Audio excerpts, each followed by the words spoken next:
Kamu sekarang bicara sebagai pribadi atau sebagai wartawan? Nanti saya laporin lagi, nanti kamu ngaku wartawan lagi. Nah, ini kan. Ini tukang lapor. Ngapain pulang aja kamu? Silakan, enggak apa-apa. Ini orang dikeluarkan aja lah. Ini orang keluarkan aja. Ini ngapain? Bentar-bentar Ini ngapain lapor ini? Nggak jelas orang ini. Bang Farhan. Legal standingnya juga apa ini orang ini? Ini ngapain orang ini?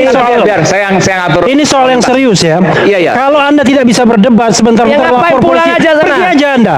Kenapa kamu emosi? Loh, enggak. bukan Karena soal kamu nggak emosi. bisa di. Saya bertanya legal standing dia di sini sebagai wartawan atau sebagai Udah, Bang. Ini dia diundang buku. Dia undang di sini sebagai narasumber. Makanya saya tanya. Anda gimana? Kalau dia sebagai wartawan saya nggak akan laporkan dia.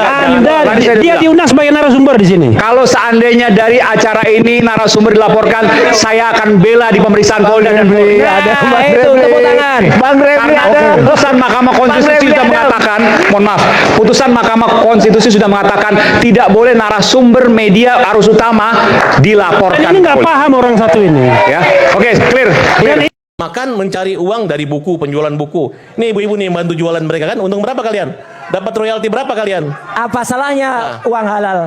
Seperti Halu itu. banget ini. Menurut saya motifnya adalah ekonomi. Apa misalnya? Apa ekonomi? Apa misalnya? Kalau orang ada pekerjaan, ini tiap hari kerjanya begitu. Makan mencari uang dari buku, penjualan buku. Nih ibu-ibu nih bantu jualan mereka kan. Untung berapa kalian? Dapat royalti berapa kalian? Apa salahnya uang halal? Ya, berarti ada motivasi ekonomi. Bentar. Kalau Iya, tidak ada ngaco seperti ini. itu mana mungkin. Ini Mereka ngaco ini. jualan teriak-teriak, ejek-ejek orang dan menghina-hina Pak Jokowi. Betul nggak? Enggak lah. Ikut Coba, jualan coba. buku nggak? Itu di depan. Enggak, ini harus fair juga. Harus jawab. ini loh, ini. Aiman, Muter-muter banyak jawab. hal yang harus saya jawab ya. Iya, Ini nanti ngaco saya- Belum selesai. Gue Silakan. ngomong. Sekalian jawab. Mas, Ini sebentar. Farhat yang Karena ngaco kemarin, banget ini. karena Anda menyampaikan aja, saya beri kesempatan. Siapa Bu Mary? Bu Mary betul ya? Apa tadi dibilang kami jual buku? Memang kami jual buku karena itu salah satu bentuk kami untuk syiar, untuk kebenaran. Bukan komisi yang kami cari. Berarti kan benar. Bentar. Motif Karena, ekonomi. saya mau tanya Bu, udah berapa buku yang Anda jual? Banyak. Saya udah beberapa ratus lah. Beberapa ratus. Ya. Berapa pendapatannya? Boleh nggak saya tanya itu? Boleh aja, kan itu kan wajar. Iya, kan buku pasti ada untuk Pasti ada. penerbit, tapi komisi ke Anda berapa? Buku yang mana dulu? Ya semua buku kaitan ke kasus ini. Enggak, ada dua buku, JWP sama Gibran Oke, Endgame. JWP sama Gibran Endgame. Kalau JWP itu 10%, Mas. Jadi itu nggak ada artinya, Mas. Iya berapa? Ada sebutan aja berapa kira-kira itu? Yang Anda dapatkan? Komisinya? Ya, dikit lah, Mas, dibanding dengan Nggak banyak, Mas. Berapa? gerakan 1 juta kami. misalnya total? Lebih. 10 juta? Oh, nggak nyampe. Oh, ya artinya kalau buat kecil sekali. sekian bulan nggak ada artinya Mas Mas Farhat. Aiman. Ya itu yang nampak. Untuk Belum lagi diketahui. orang di belakangnya kan. Bentar, itu yang Mas nampak. Siapa yang menggerakkan? Siapa membiayai nasi Siapa yang bungkusnya? Siapa yang menggerakkan? membiayakan? Mas Aiman, untuk diketahui, Bang Farhan ini berapa kali telepon saya loh. Kenapa? Mungkin dipikirnya, berapa kali ngajak saya ke tempat Jokowi? Ngapain saya ke rumah Jokowi? Nah, dia ngarang Ngaku! aja. Saya punya data komunikasi Ngaku! dengan dia untuk kepentingan apa? Iya. Gak pernah saya ngajak dia ke Jokowi. Ah, iya, Siapa yang dosa telepon? lu, Mas, Tapi saya dosa jelaskan, lu. saya mengajak kalian semua yang menghina Pak Jokowi, ayo ke Solo, minta maaf. Kenapa? Apa yang minta maaf sama Jokowi? Resiko Ngapain? penjara, kasihan keluarga kalian. Oleh Dr. Tifa ya terkait tuduhan Farhat Abbas dan juga Rismond Sianipar ya terkait kasus perselingkuhan dan lain sebagainya. Menurut saya tuduhan itu menunjukkan kepanikan dan menggeser lah setidaknya dari ijazah palsu, yaitu menggeser ke perselingkuhan dan lain sebagainya. Ini menurut saya sangat aneh sekali, sangat lucu dan juga sangat gimana gitu ya. Bayangkan loh, tuduhan ijazah yang kalau kita lihat kronologi demi kronologi itu ya menurut saya sudah mulai endgame lah. Ya pada saat lalu mulai Damai Hari Lubis dan bahkan Egy Sujana tiba-tiba meminta restoratif justice, meminta maaf ke Pak Jokowi walaupun tidak mengakui sih, tetapi kan mendapatkan restoratif justice kan berarti sudah minta maaf dan juga sudah mendapatkan SP3. Nah, tidak hanya itu saja, Rismond Sianipar pada saat lalu juga meminta maaf dan mengajukan RJ dan sampai saat ini pun juga belum diumumkan ya status Rismond apakah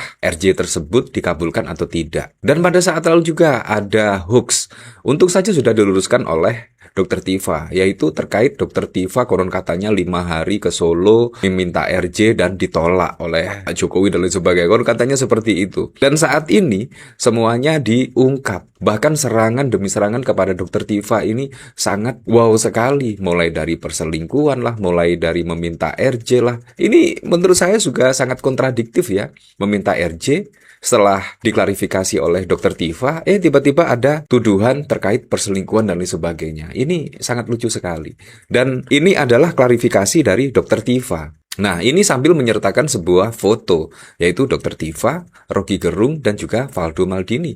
Walaupun Valdo dengan Rocky Gerung dan juga Dr. Tifa beda pandangan, beda pendapat dikarenakan Valdo Maldini itu berada di pemerintahan. Tetapi juga tidak menyurutkan setidaknya adu argumentasi, adu gagasan, adu ide dan lain sebagainya. Menurut saya ini yang cukup keren. Daripada sebar fitnah, hoax dan lain sebagainya, mending kumpul bareng, saling mendengarkan pendapat, saling adu argumentasi, bukan adu fitnahan dan lain sebagainya. Nah, ini klarifikasinya ya. Foto ini berbicara lebih jernih daripada ribuan tuduhan. 3 orang duduk dalam suasana hangat sederhana dengan meja penuh hidangan rumahan. Tidak ada gestur yang menunjukkan apapun selain pertemuan penuh keakraban. Ini realitas. Selebihnya adalah fantasi yang dipaksakan. Ketika si Sinting VA memilih jalur fitnah murahan, publik bisa membandingkan langsung dengan fakta visual seperti ini. Tidak ada yang disembunyikan, tidak ada yang janggal. Kami bertiga terlibat dalam ruang dialog, silaturahmi, dan pertukaran gagasan. Sungguh pun berada dalam ekosistem yang berbeda, yang menyatukan saya, Rocky. Halo teman-teman, berjumpa bersama saya di Politik Dani ya. Kalau kita melihat bagaimana Farhad Abbas ini ya teman-teman ya. Farhad Abbas ini sepertinya sedang putus asa nih. Nah, kali ini Farhad Abbas itu menyerang narasumber yang diundang oleh acara TV tersebut ya, yaitu iNews, teman-teman, Rakyat Bersuara. Ketika diberikan kesempatan untuk berbicara, tiba-tiba Farhad Abbas ini nyeletuk, teman-teman. Katanya, kamu dari mana? Dari masyarakat atau sebagai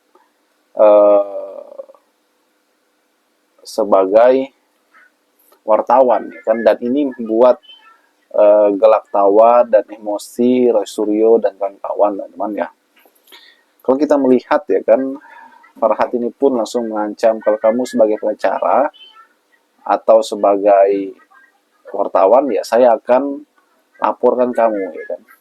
Dan inilah tempat di mana Roy Suryo dan Refli Harun ini langsung skakmat Farhad Abbas, teman-teman ya. Ya, karena Roy Suryo mengatakan ya Farhad ini nggak bisa berdebat. Farhad ini ya bisanya cuma melapor, ya cari kesalahan dan sebagainya. Nah, langsung saja Aiman Priwajaksono ini marah, teman-teman, dan mengatakan bahwa narasumber yang diundang ya di acara tersebut tidak akan bisa dilaporkan, kata Aiman, teman-teman, sebab itu dilindungi oleh konstitusi ya, menurut peraturan MK terbaru. Inilah kenapa Farhad ini semakin aneh, teman-teman ya, kalau kita melihat bagaimana Farhad ya selalu dibully. Dan kalau kita melihat bagaimana Farhad kemudian nggak bisa berdebat, akhirnya kan menyerang pribadi Refli Harun dan Tifa, teman-teman. Masalah pribadi mereka, mau mereka selingkuh, mau mereka seperti apa, itu kan urusan pribadi ya. Itu sudah di luar konteks daripada ijazah Pak Jokowi, teman-teman. Dan itulah kenapa Farhad ini ya dianggap keluar konteks, teman-teman, mengurusi masalah pribadi Dr. Tifa. Jadi tidak heran kalau Dr. Tifa ini langsung skakmat Farhad Abbas ya. Dan kalau kita melihat bagaimana Farhad sekarang dekat dengan Rismon ya. Rismon yang dianggap sebagai pengkhianat oleh Dr. Tifa dan Roy Suryo karena meminta maaf dan menganggap ijazah Pak Jokowi itu asli, teman-teman. Bagaimana menurut kalian? Kita diskusi di kolom komentar ya. Sampai jumpa lagi.